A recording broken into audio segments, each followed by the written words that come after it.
दोस्तों, क्या आपने कभी सोचा है कि जिस गैस से आपके घर का चूल्हा जलता है वो कहां से आता है?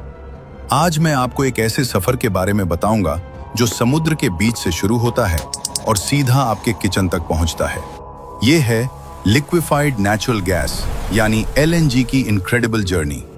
एक छोटा सा मॉलिक्यूल जो थाउजेंड्स ऑफ किलोमीटर्स ट्रैवल करता है सिर्फ आपके घर तक पहुंचने के लिए। इमेजिन कीजिए, जो गैस आप रोज यूज करते हैं कुकिंग के लिए, वो पहले ओशन के नीचे दबा हुआ था, फिर उससे एक्सट्रैक्ट किया गया, फिर उससे लिक्विड बनाया गया और फिर स्पेशल शिप्स में भरा गया। यह प्रोसेस इतना फैसिनेटिंग है कि आपका दिमाग हिल जाएगा। तो चलिए मैं आपको स्टेप बाय स्टेप बताता हूं कि यह मैजिक कैसे होता है, क्योंकि रियलिटी कभी-कभी फिक्शन से भी ज्यादा अमेजिंग होती है। वीडियो स्टार्ट करने से पहले सब्सक्राइब कर लो ताकि अगली वीडियो सबसे पहले आप तक पहुंचे। दोस्तों, सबसे पहले बात करते हैं ओशन के नीचे छुपे हुए ट्रेजर की। जी हाँ, मैं बात कर रहा हूं नेचुरल गैस रिजर्व्स की, जो समुद्र की गहराई में मिलियंस ऑफ ईयर्स से दबे हुए हैं। ये gas actually pre historic plants और एनिमल्स के फॉसिल से बनी है, जो टाइम के साथ कंप्रेस होकर गैस बन गई। ओशन फ्लोर के नीचे सेडिमेंट्री रॉक्स की लेयर्स में ये गैस ट्रैप्ड रहती है प्रेशर में। साइंटिस्ट स्पेशल इक्विपमेंट यूज करते हैं अंडर वाटर सर्वेस के लिए, ताकि पता चल सके कि गैस कहां है। सीस्मिक वेव्स भेजे जाते हैं ओशन फ्लोर में, जो गैस रिजर्व्स की लोकेशन डिटेक्ट कर देते हैं। यह प्रोसेस बिल्कुल ट्रेजर हंटिंग की तरह है, बस यह ट्रेजर अंडरग्राउंड है। मरीन जियोलॉजिस्ट्स ईयर्स तक रिसर्च करते हैं बेस्ट ड्रिलिंग स्पॉट्स फाइंड करने के लिए। ओशन में गैस रिजर्व्स यूजुअली 1000 से 4000 मीटर्स की डेप्थ में मिलते हैं। टेक्नोलॉजी की मदद से हम एक्यूरेटली प्रिडिक्ट कर सकते हैं कि कितनी गैस है किसी पर्टिकुलर एरिया में। अब भाई, जब लोकेशन पता चल जाए कि गैस कहां है, तो असली चैलेंज है उसे निकालना, और ये काम होता है ड्रिलिंग से। समुद्र के ऊपर एक बहुत बड़ा प्लेटफॉर्म खड़ा किया जाता है। इसे ऑफशोर ड्रिलिंग प्लेटफॉर्म कहते हैं, और ये स्ट्रक्चर इतना बड़ा होता है कि उसमें हंड्रेड्स ऑफ वर्कर्स रहते हैं, खाते हैं, सोते हैं और काम करते हैं। इस प्लेटफॉर्म के नीचे एक बहुत पावरफुल ड्रिल लगाई जाती है, जो समुद्र की तह को तोड़ती है और फिर आगे जमीन के अंदर जाती है, कभी-कभी 3000 से 5000 मीटर तक भी। सोचना एक सेकंड के लिए, 3 से 5 किलोमीटर नीचे। जब ड्रिल गैस रिजर्व तक पहुंचती है तो गैस प्रेशर की वजह से ऊपर की तरफ आना चाहती है, लेकिन इंजीनियर्स इस प्रेशर को कंट्रोल करते हैं ताकि कोई बड़ा एक्सीडेंट ना हो। ये काम बहुत रिस्की होता है। वर्कर्स की सेफ्टी का पूरा ध्यान रखा जाता है, क्योंकि एक छोटी सी गलती भी बहुत बड़ा हादसा बन सकती है। ड्रिलिंग के टाइम पे गैस के साथ पानी और ऑयल भी आ सकता है। इन्हें अलग किया जाता है प्लेटफॉर्म पर ही। जो गैस निकलती है वो बहुत रफ फॉर्म में होती है, सीधा यूज करना पॉसिबल नहीं होता, तो उसे आगे प्रोसेस करना पड़ता है। ड्रिलिंग की यही कहानी है।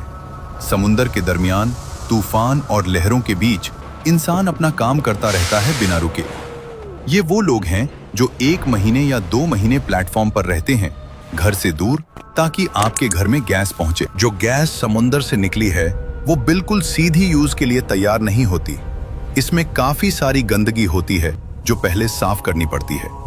जब गैस निकालते हैं तो उसके साथ आता है पानी, सल्फर, कार्बन डाइऑक्साइड और कई और केमिकल्स जो गैस को इम्प्योर बनाते हैं। अगर ये सीधा पाइप में भेजो तो पाइप्स खराब हो जाएंगे या गैस को जलाने पर हार्मफुल गैसेस निकल सकती हैं।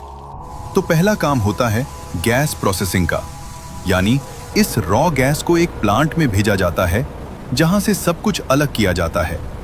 इस प्लांट में बहुत सारी मशीन्स होती हैं, सेपरेटर्स, स्क्रबर्स और फिल्टर्स, जो एक एक चीज अलग करती हैं। पानी निकलता है, CO2 निकलता है, सल्फर निकलता है, और बाद में जो बचता है वो है क्लीन मीथेन गैस। यही असली नेचुरल गैस है जो काम की है। इस पूरे प्रोसेस में काफी टाइम लगता है और बहुत एनर्जी भी खर्च होती है, लेकिन ये जरूरी है क्योंकि क्वालिटी गैस ही आगे काम आती है। इस क्लीन गैस को फिर एनालाइज भी किया जाता है। साइंटिस्ट्स चेक करते हैं कि गैस कितनी प्योर है, उसका प्रेशर क्या है और कोई हार्मफुल एलिमेंट तो नहीं बचा।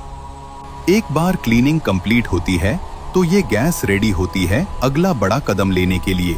और वो कदम है इस गैस को लिक्विड में बदलना। अब आता है सबसे इंटरेस्टिंग और साइंस वाला पार्ट, इस गैस को LNG बनाने का प्रोसेस। और LNG का मतलब है लिक्विफाइड नेचुरल गैस। भाई सोचो, एक नॉर्मल गैस जो हवा में फैली होती है, अगर उसे बहुत ज्यादा ठंडा करो, मतलब -162 डिग्री सेल्सियस तक, तो वो गैस लिक्विड बन जाती है। ये एक बहुत बड़ा साइंस का करिश्मा है। एक गैस जो बहुत जगह घेरती है, लिक्विड बनाते ही उसकी साइज 600 टाइम्स छोटी हो जाती है।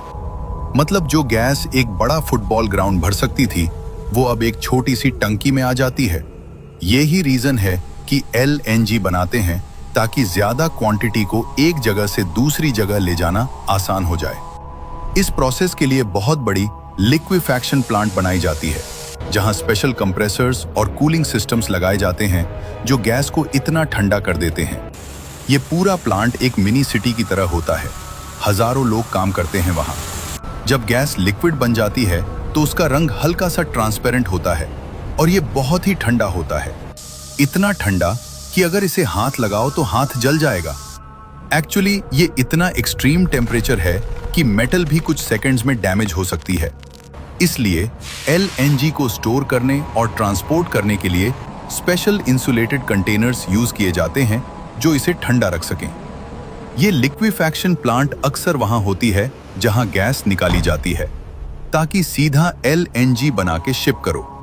अब गैस लिक्विड बन गई। अब इसकी जर्नी का सबसे एडवेंचरस हिस्सा शुरू होता है। गैस लिक्विड बन चुकी है और अब इसे एक देश से दूसरे देश तक ले जाना है, और इसके लिए यूज होती हैं LNG कैरियर शिप्स। ये सिर्फ और सिर्फ LNG ढोने के लिए स्पेशली डिजाइन की गई जायंट शिप्स होती हैं। सबसे पहले होता है लोडिंग का काम।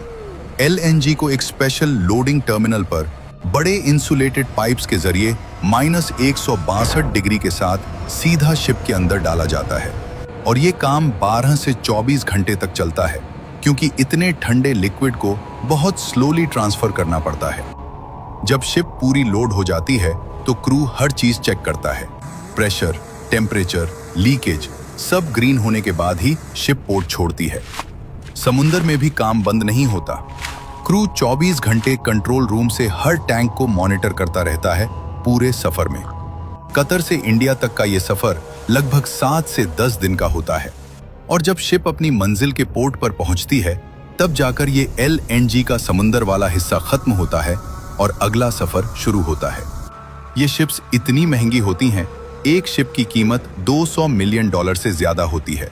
लेकिन यही एक रास्ता है समुंदर के उस पार से गैस को इस पार लाने का, और ये शिप्स ये काम बहुत कमाल से करती हैं। और अब शिप अपनी मंजिल पर पहुंच गई। मतलब जो भी देश गैस इंपोर्ट कर रहा है, वहां का पोर्ट आ गया, और अब शुरू होती है इस सफर की लास्ट इनिंग्स। जब शिप पोर्ट पर आती है तो LNG को अनलोड करके बड़े बड़े ऑनशोर टैंक्स में रखा जाता है। ये टैंक्स इतने बड़े होते हैं कि एक टैंक में एक छोटे शहर की गैस की जरूरत पूरी हो सकती है। अब इस LNG को वापस गैस में बदलना पड़ता है। इस प्रोसेस को कहते हैं रीगैसिफिकेशन, मतलब लिक्विड से वापस गैस बनाना। इस प्रोसेस में LNG को धीरे धीरे गर्म किया जाता है, -162 से उठाकर नॉर्मल टेम्परेचर तक, और जैसे ही ये गर्म होती है, ये लिक्विड से गैस बन जाती है। ये प्रोसेस रीगैसिफिकेशन टर्मिनल में होती है, जो पोर्ट के पास ही होती है। जब गैस बन जाती है तो इसे डायरेक्टली पाइपलाइंस में भेजा जाता है।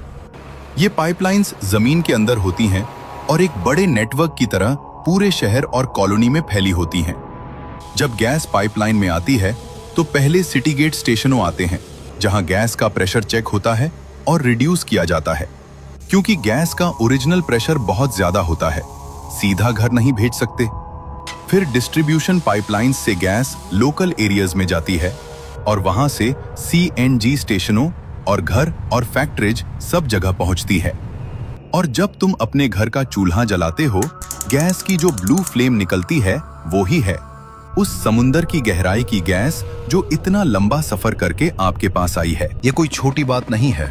इस एक काम के लिए हजारों engineers, scientist, workers, ship crew और पाइपलाइन वर्कर्स दिन रात काम करते हैं। कुछ तो महीनों तक घर नहीं जाते, सिर्फ इसलिए कि देश में गैस सप्लाई होती रहे। और हम कभी कभी चूल्हा बंद करना भूल जाते हैं, अननेसेसरीली गैस वेस्ट करते हैं। ये सोचते ही नहीं कि इस गैस की कीमत क्या है, कितना एफर्ट है, कितनी मेहनत है। ये एक नेचुरल रिसोर्स है जो धरती ने करोड़ों सालों में बनाया और एक बार खत्म हुआ तो वापस नहीं आएगा। इसलिए गैस का सही यूज करो, गैस का फजूल वेस्ट बंद करो। और आप में से कौन कौन नेचुरल गैस यूज करता है, कमेंट में जरूर लिखिए नेचुरल गैस। अगर वीडियो पसंद आए तो लाइक, शेयर और सब्सक्राइब जरूर करें और मिलते हैं अगले वीडियो में।